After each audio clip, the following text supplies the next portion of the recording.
Pemirsa, Kapuspen TNI Maijen Kristomei Sianturi menjelaskan pemusnahan amunisi tidak layak pakai ini dilakukan secara rutin.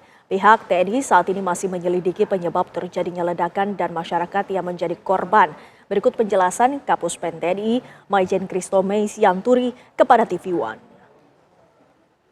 Turut berduka cita yang mendalam dari pimpinan TNI atas gugurnya 4 orang prajurit TNI dan 9 masyarakat dalam musibah di lokasi ledakan yang telah mengakibatkan 13 orang meninggal dunia di tempat pada saat kegiatan pemusnahan amunisi tidak layak pakai atau akhir inventaris dari TNI Angkatan Darat dari Kupusmu 3 Puspalat tahun 2025. Ya, jadi saat ini kami sudah menerima data bahwa adanya 4 orang anggota TNI AD yang gugur, yaitu Kepala Gudang atau Kagusmu 3 Puspalat, Kolonel CPL Antonius Hermawan, STMM, kemudian Kasimin Bakum Kupusmu 3 Puspalat Mayor CPL Anda Rohanda, Kopda Eri Priambodo, anggota Kupusmu 3 Puspalat, dan Pratu Aprio Saryawan Kupusmu 3 Puspalat. Itu adalah anggota-anggota TNI yang hari ini gugur dalam rangka pemusnahan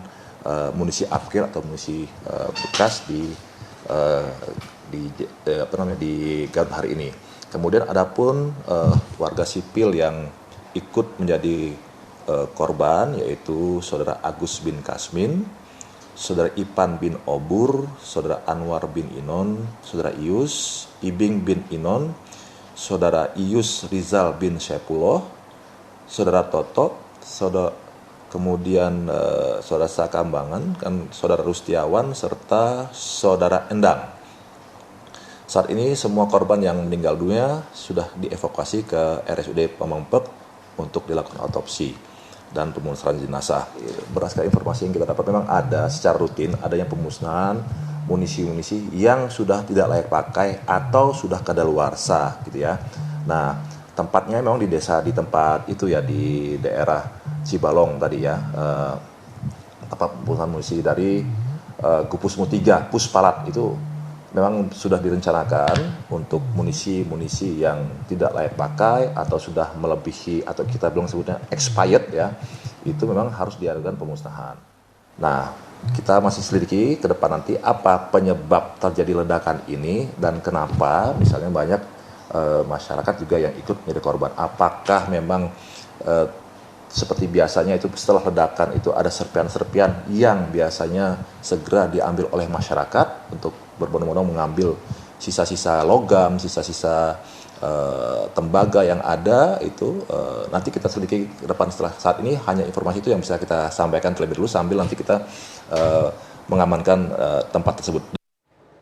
Dan bagaimana perkembangan terkini atas korban pemusnahan amunisi tidak layak pakai di Kabupaten Garut, Jawa Barat? Langsung saja kita sapa Taufik Hidayah yang berada di RSUD Pamengpeuk. Silakan, Taufik.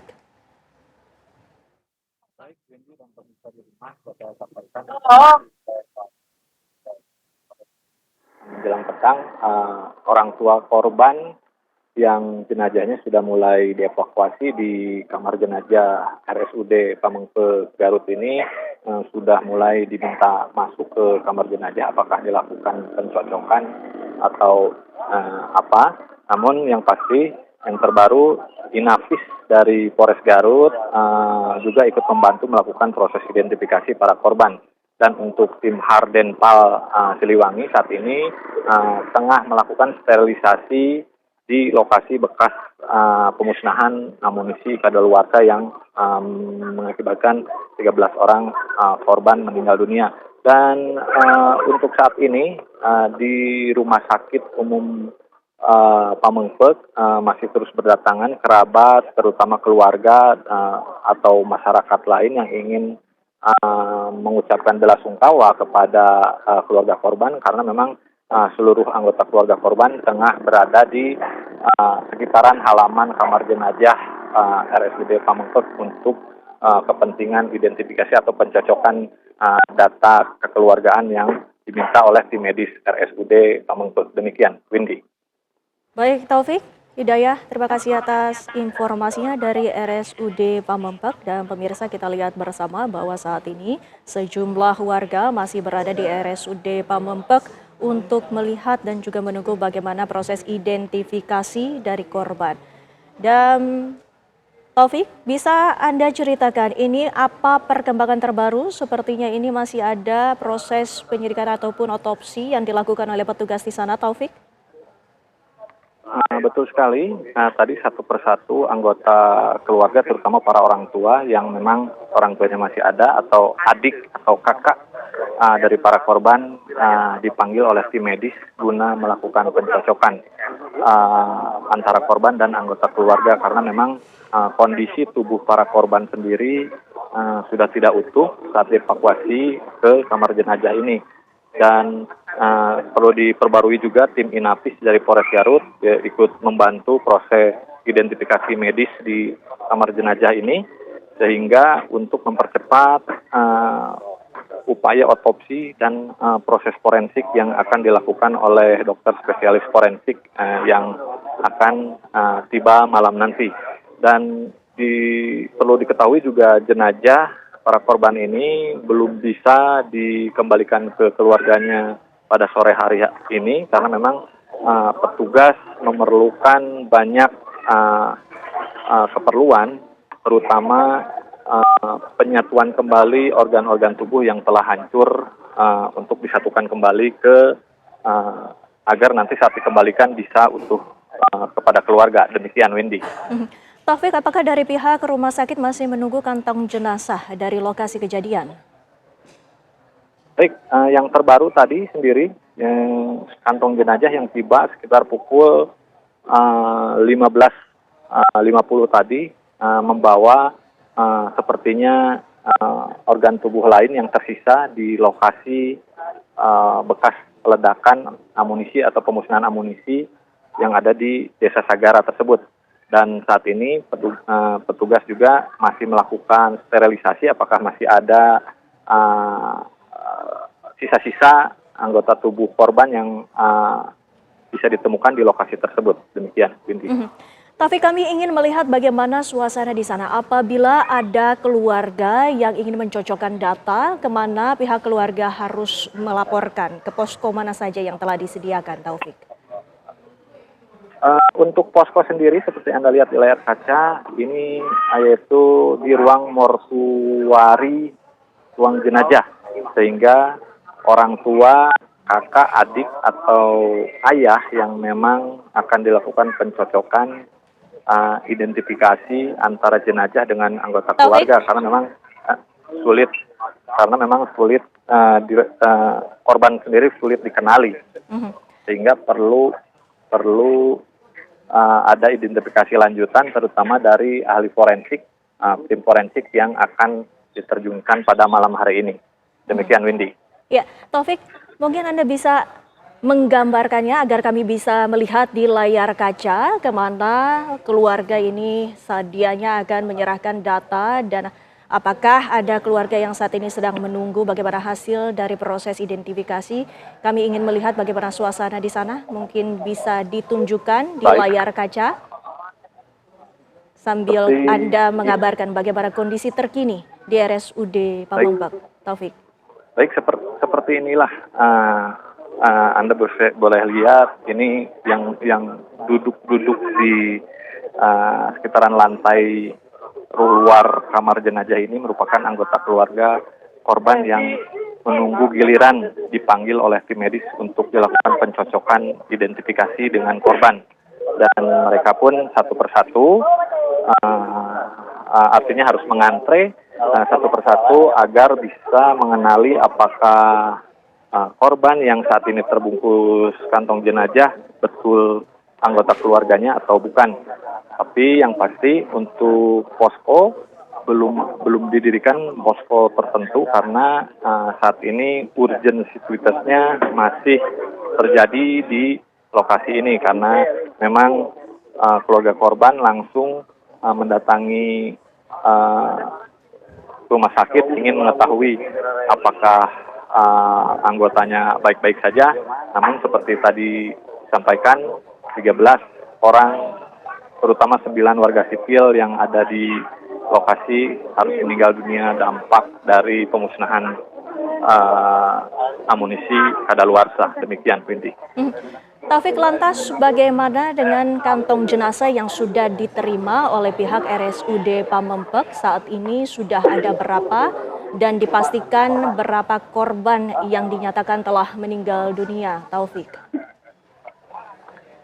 Untuk data masih 13 orang tadi sesuai dari pernyataan Kapuspen TNI, dan ini pintu masuk kamar jenazah RSUD Pamengpek juga masih banyak lalu lalang tim medis yang keluar masuk untuk melakukan identifikasi, dan ini adalah ambulan terakhir yang memang tadi membawa sepertinya